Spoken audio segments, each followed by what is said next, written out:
recliners, no, I put people to sleep in these chairs. I sure don't want to. That would be horrible. Gosh. One, if you count this week, 6 weeks to Easter. So April 4th. I panicked. I'm like, what? I'm behind. I thought I had more time than that, but no, we're moving there. April 4th. Between now and then, let's see, we got this Sunday, next Sunday. Then we'll mess with the clocks because people just can't get in their heads. That's ridiculous in 2021 to keep messing with the clocks twice a year. If there's a good reason to live in Phoenix, that might be it. It was nice to be out there and not play with the time. I don't know what we gained from that. But anyway, in a couple more weeks and then Easter. If we're stay on our current track, we won't do sunrise. We didn't last year, COVID year. We won't. This we'll just gather everybody together and we'll do that. Kind of missing. That's okay. Not about me.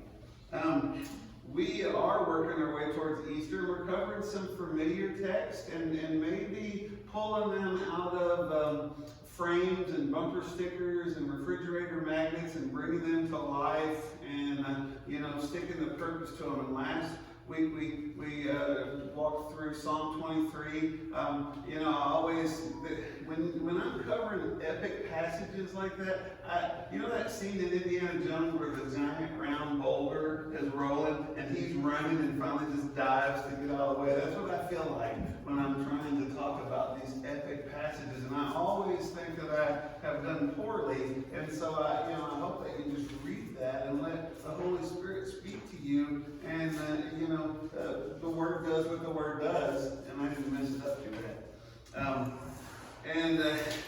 I'm going to read it actually again, and just kind of tie up a couple of things as we move into this week. This week we're going to be in John chapter 11, which is going to be another familiar passage. You know the story, but just like in the Psalm 23, there's some parts in there that maybe they didn't cover in the flannel graph when you were a kid. Maybe that wasn't the main point that the pastor made when you heard it.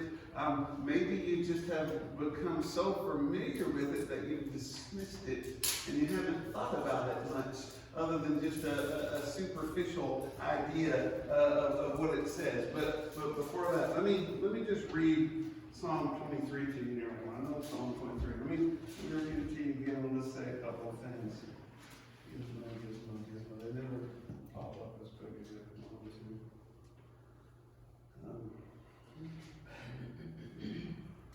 And the mercy of our electronic devices. All right, so Psalm 23, I'm reading in ESV. It says, "The Lord is my shepherd, I shall not want. He makes me lie down in green pastures. He leads me beside still waters. He restores my soul.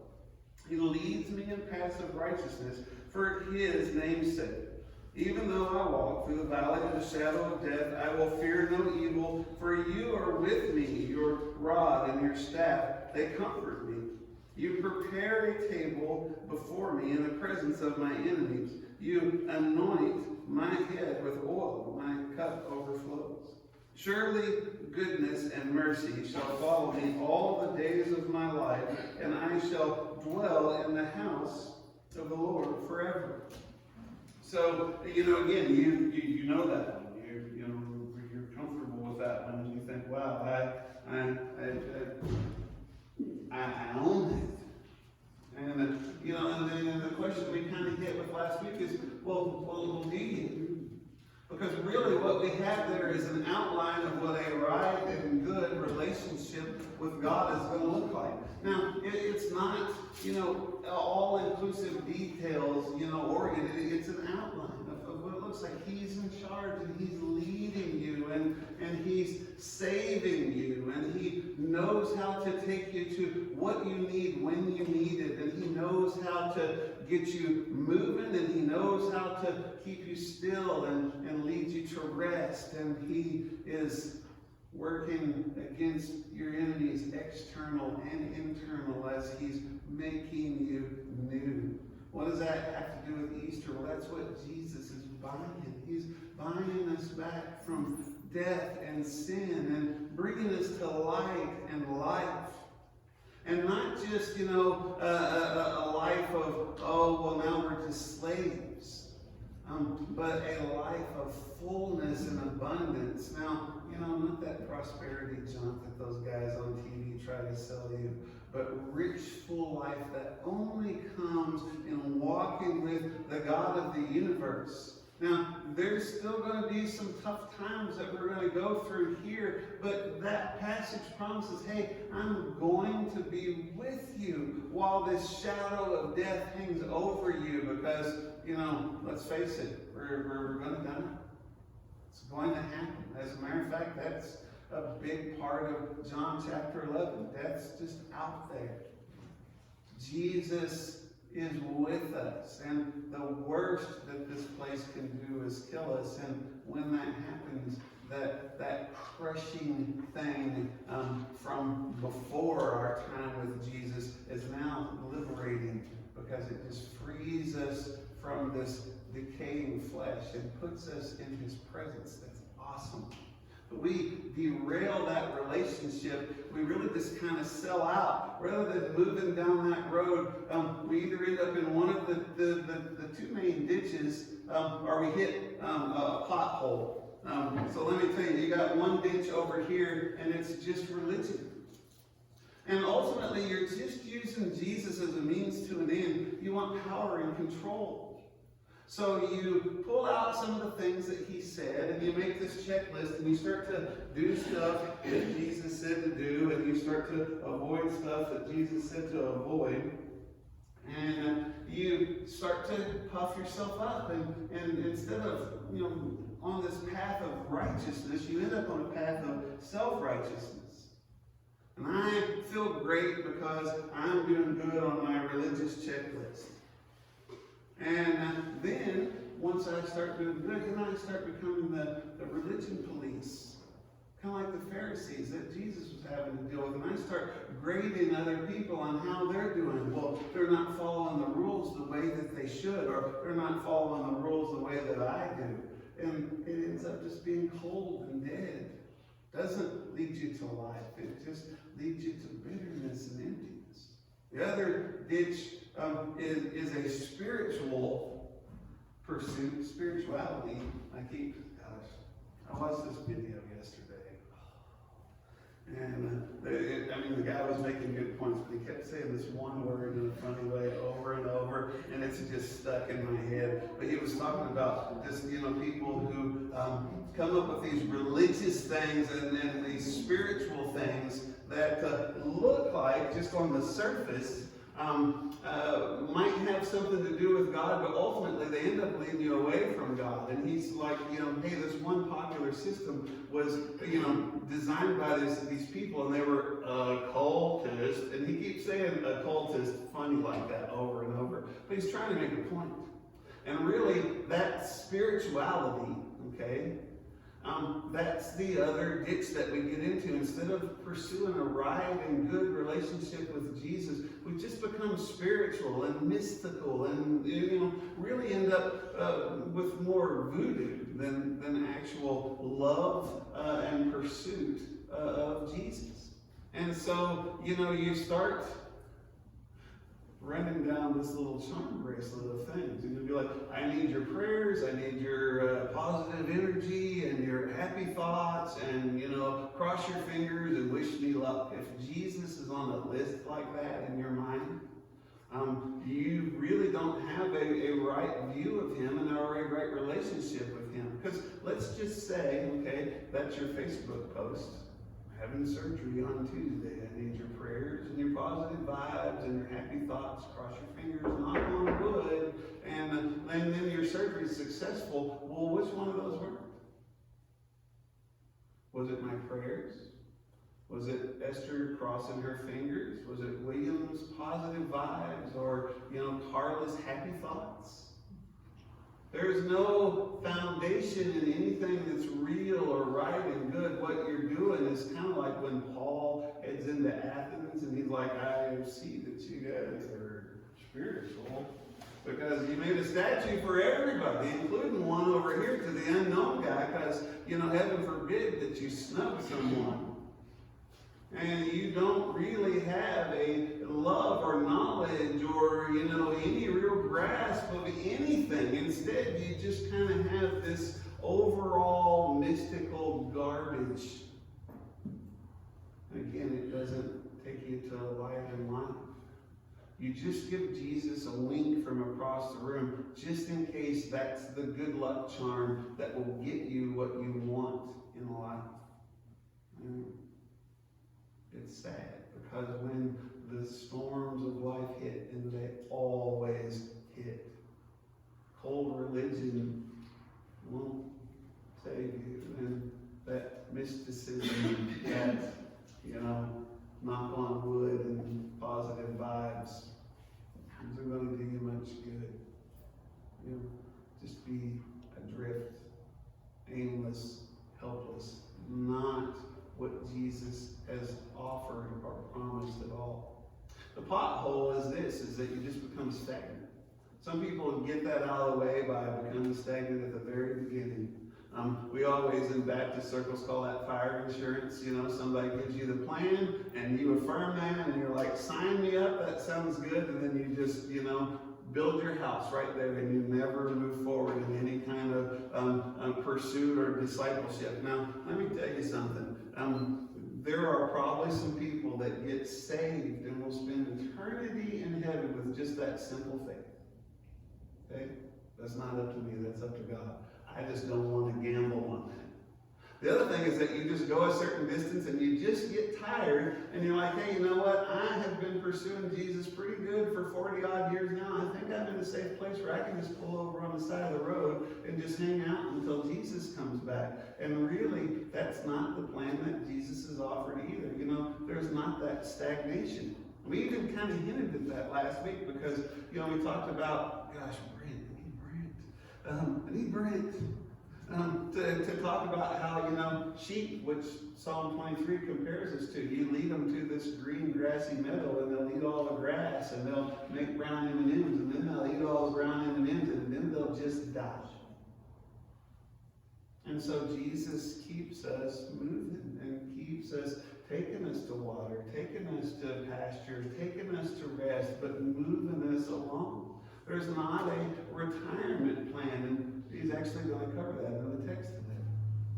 So Psalm 23 is this outline. What does it look like when it plays out in real life? Because it's really easy for me to stand up here on Sunday and go, well, you should live your life according to the outline in Psalm 23. And you're like, great.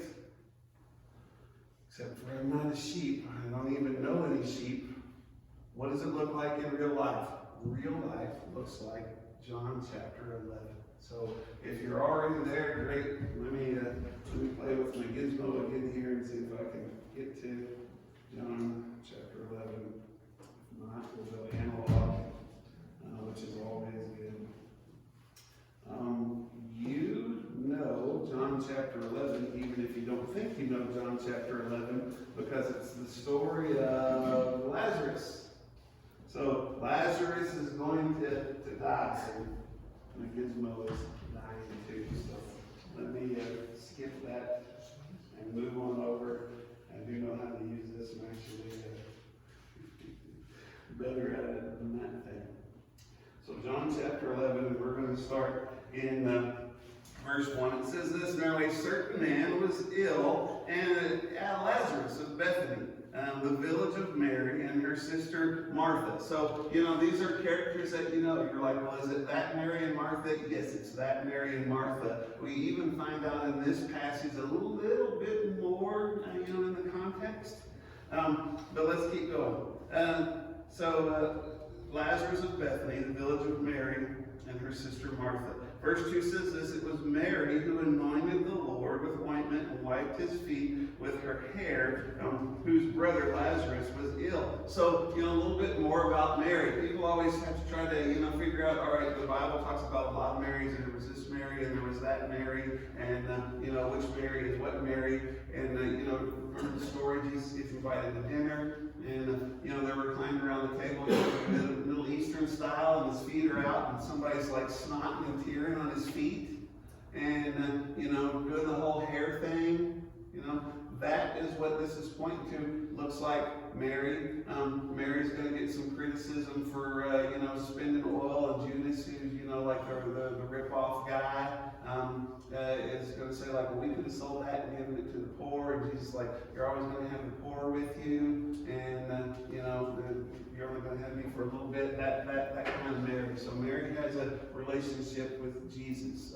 Mary sitting at Jesus' feet, and Martha, her sister, who seems like she's grumpy. She's not. She's just, you know, got a different gifting. And so she's trying to get everybody served. And she's like, hey, you know, Jesus, don't you care? I'm in there, you know, slaving over a hot stove. And Mary's just sitting over here. And he's like, Martha, hey, listen, I love you a lot. I mean, I appreciate the grub, but I love you a lot, so let me clue you in on something. Mary, right here, who's just at my feet, soaking all this in while she can, that's the best part, and I'm not going to take that from her. It sounds like he's just kind of dismissing her and sending her back to the kitchen, but actually he loves her a lot. That's her invitation to scooch Mary over and sit down there too.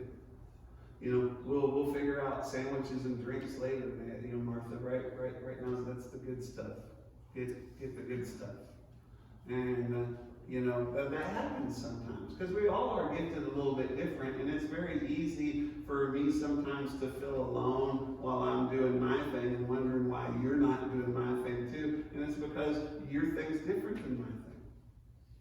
You know, I'm a preacher. That's what God's called me to. Some people are teachers. Some people it's hospitality. Some people it's, you know, generosity, philanthropy. I always wanted that one, never got it.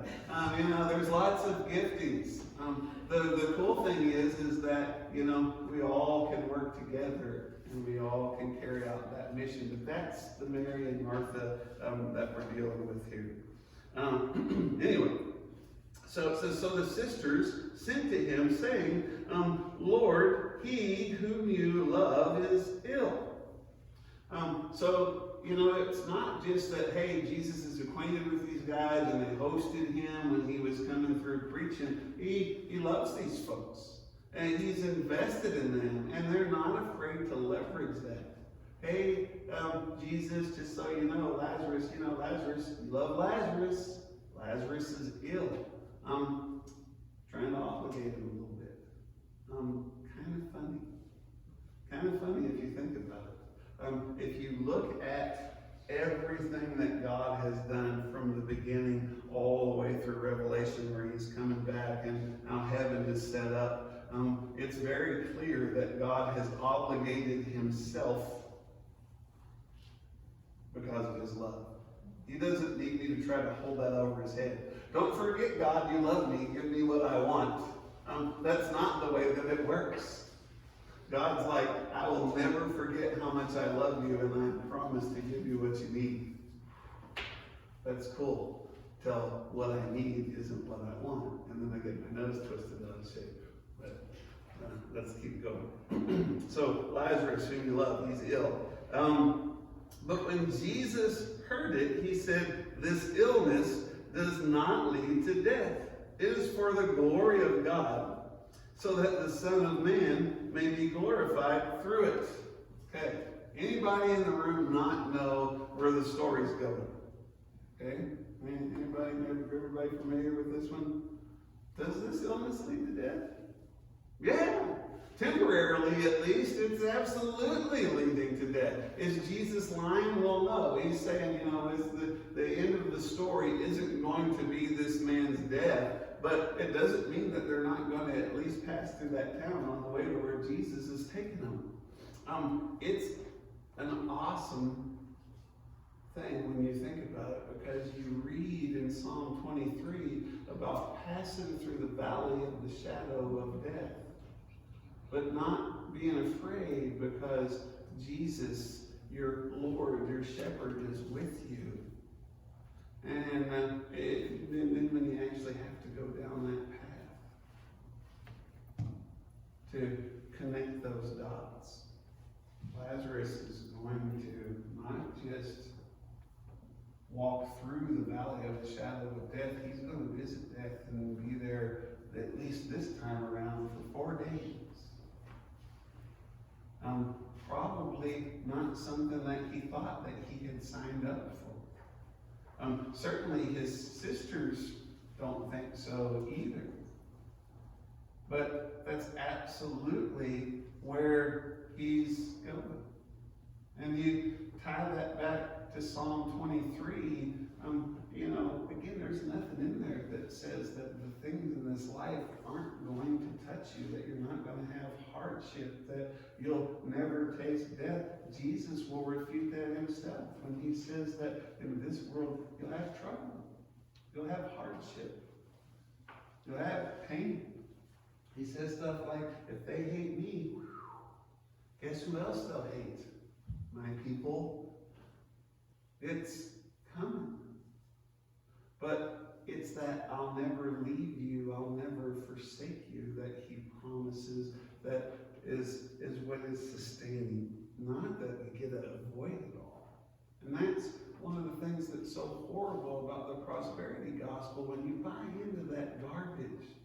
That Jesus only wants you to be healthy and only wants you to be happy and only wants you to be rich. Well, what do you believe if you end up sick and poor and sad? Does it mean Jesus doesn't love you? Well, let's see.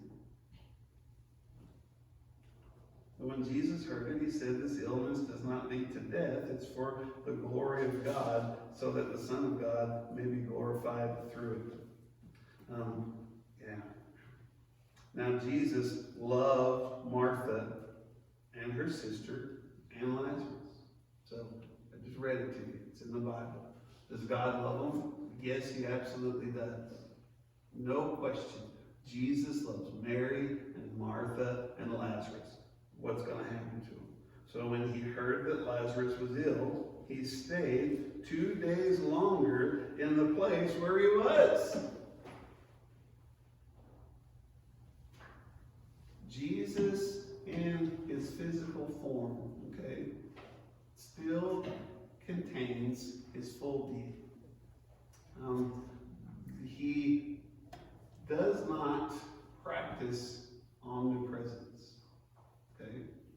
So he doesn't go everywhere all at once, but his omnipotence, his knowing all, he retains. He knows Lazarus is going to die. God, who's telling this story, but also recording this story to teach me and you, wants to make sure that you and I and everyone who reads this understands that Jesus stayed 2 more days because he is on a mission, for the Father, and he does everything that God says, nothing more and nothing less, and at this moment in time, it requires him to stay 2 more days, because we're all going to learn something. We're going towards a teachable moment. He isn't mean, he isn't spiteful, he's not taking a shot at Mary and Martha and Lazarus. He wants you to know right up front that he loves them. But he's also got a lot more going on than just his relationship with the 3 of them. It's bigger than them. And so he stays for 2 more days. Then after this, he said to his disciples, let us go to Judea again. And the disciples said to him, Rabbi, the Jews were just now seeking to stone you, and are you going there again? So we didn't cover it this week, but I hinted at it last week, The whole sheep and shepherd thing. The chapter right before this, so in John chapter 10, Jesus is in and he's talking about how things are going, and he's teaching, and finally the religious folks are like, okay, enough is enough. Well, if you're the Messiah, won't you just tell us? And Jesus is like, everything is telling me that. But you don't see it and you don't believe it because you're not my sheep. My sheep hear my voice. It's just an amazing chapter. Which sounds funny saying that about the Bible because they're all amazing chapters. They just are. But it's an amazing chapter because he's going to say that. He's like, hey, listen, you're not my sheep, But my sheep, they hear my voice. And then he goes on and he talks about, hey, listen, I and the Father are one. I mean, it's just cool. Except for the religious people hear that and they're like, that's blasphemy, and they start looking for rocks to kill him. And so then that's the time where Jesus is like, okay, well, you've seen me do all these great things because the Father sent me, and this is how he endorses me by these great things that I do. Which one of these good deeds are you killing me for? Yeah. We're not killing him for that. We're killing him for blasphemy. Well, it's not time yet, okay, in chapter 10, so he retreats. But chapter 11, Jesus takes a hard turn right towards the cross. It's one of those things that you don't realize in the story of Lazarus, that it is Jesus taking a purposeful step. He is going to force an issue. There is going to be prophecy spoken before we finish this chapter, and there is going to be a definite line in the sand that Jesus will step across to move right towards the cross. His disciples were like, whoa, whoa, whoa, before we go skipping back over to Judea, they were just getting ready to kill you. Are you sure that's a good idea, Jesus? Jesus is going to say something that seems, I don't know, maybe simple, maybe confusing, multi layers in this next bit that he's going to say. I'm going to try not to mess it up, but let's just read it. Jesus answered, are there not 12 hours in the day? If anyone walks in the day, he does not stumble because he sees the light of this world. But if anyone walks in the night, he stumbles because the light is not in him. Clear as mud, right? Like I said, it's a simple statement, but that's a hard statement. And what is Jesus saying? Well, there's a couple of things that he's saying all in that statement. One, just in that time, in context, there was this expectation for working men to work while the sun is up. Make hay while the sun is shining, right? Okay? And so when the sun came up, you were up. When the sun went down, you were done, and that was your day. And you were supposed to keep on working until the job is done. Okay? Jesus is just touching that. Hey, listen, there's still work to be done, and we're not finished yet. So we're up and we're going. Do they want to kill me yet? Okay, well, that's a wrinkle in the plan, but it doesn't change that the work still needs to be done, and now is the time to do it, okay? So just simple, superficially, Jesus is telling them that. We got work to do. We are going to work.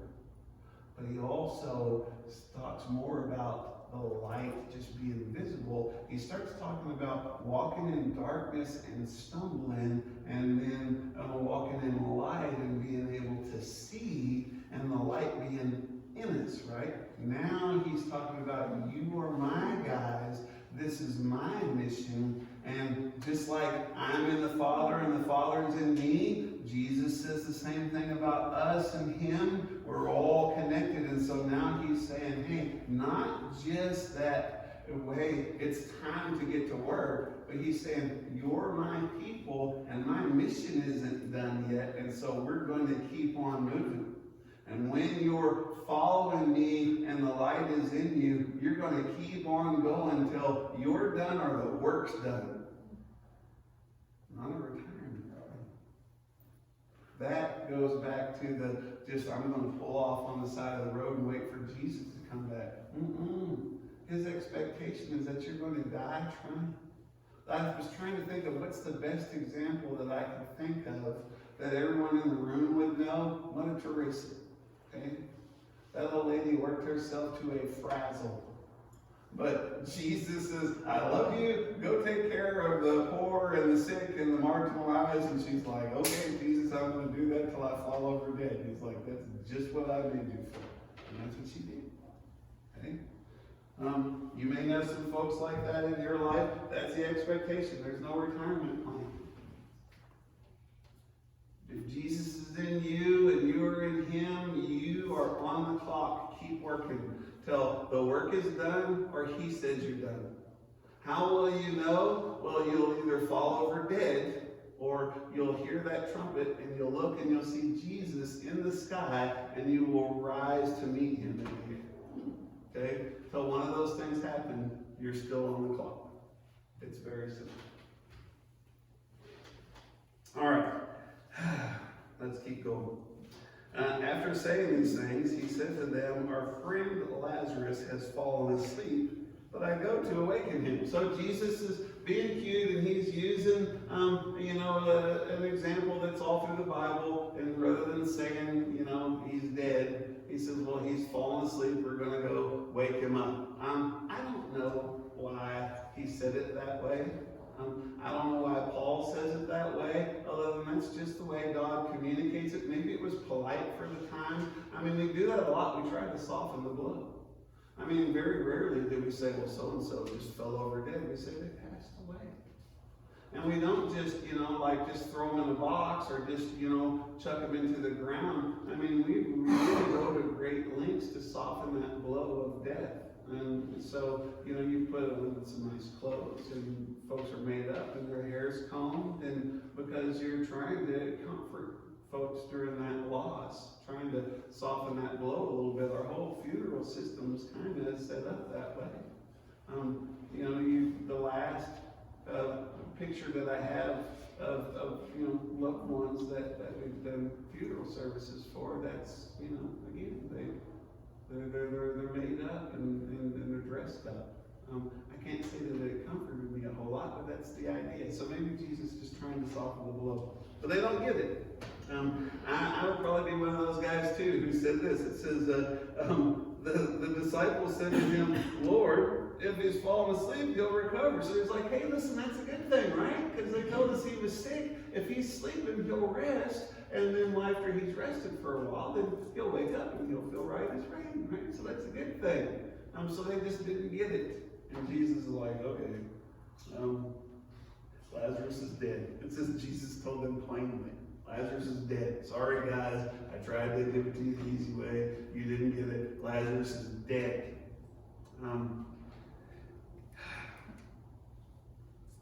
But let us go to him. Oh, hang on. I skipped a line here. So, Jesus told them plainly, Lazarus has died.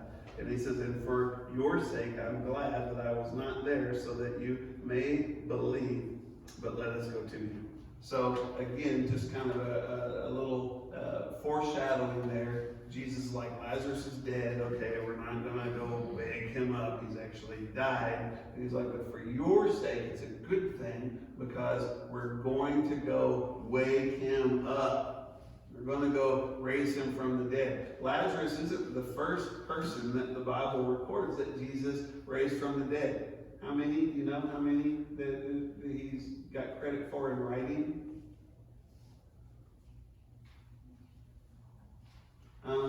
So calls to a little girl, okay, comes on the funeral and wrecks that, raises the guy, Lazarus. 3 that I can think of off the top of my head. People speculate that if the Bible says 3, there's probably way, way more than that. If Jesus healed a blind guy, he probably healed tons of blind guys. If Jesus, raised someone from the dead, he probably did that a bunch. But God's just telling the story. And, even John's going to say, hey, listen, we couldn't put everything in this book that I'm writing. It would, fill up everything that with just all this great stuff that he did. He's God. And so pretty awesome. But he just told them, hey, listen, it's for your benefit. We're going to use this as an opportunity to grow your faith. It's great that I wasn't there because now we're going to go there and I'm going to raise him and your faith's going to be increased. Awesome thing. Then we get Thomas. Oh, Thomas. Doubting Thomas the twin. It says, so Thomas called the twin, said to his fellow disciples, let us go that we may die with him. Awesome. Bold statement. And he's not talking about Lazarus. He's talking about Jesus. They've already protested. They're going to stone you in Judea. Are you sure that we want to go there? And Jesus is like, Lazarus has died. okay? But I'm going to go raise him. Your faith's going to grow. It's going to be wonderful. And Thomas is like, well, I'm all in. Even if it kills me. There's nothing in any text anywhere to refute that that just wasn't a bold statement of faith and allegiance. Just like when, Peter's like, hey, listen, I'm with you to the death. And Jesus is like, you're going to deny me. Thomas, same thing. Believe that with conviction. All right, we're going with you. And if it's the end of us, then it's just the end of us. But we're going, even if it kills us. That's pretty cool. I'm going to cover a little more of this, and we're going to have to go into next week. But, there's a question that's on the table right here. It's a good thing for us just to think about and examine. And I'll remind you again at the end, but can God do anything that he wants with you? Well, the easy answer is yes, and he doesn't need your permission. But here's the difference, okay?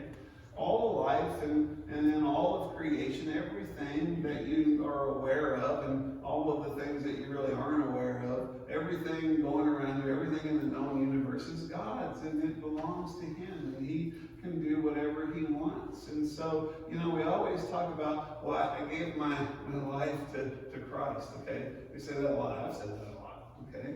But really, who does my life belong to? Well, it already belonged to Jesus, okay? So I didn't really give him anything. That's the whole funny thing about trying to obligate God by, church attendance or writing a check or going on a mission trip or, doing a few things on your religious checklist. You can't obligate God because he already owns everything. Everything belongs to him. So you can't give your life to Jesus, okay?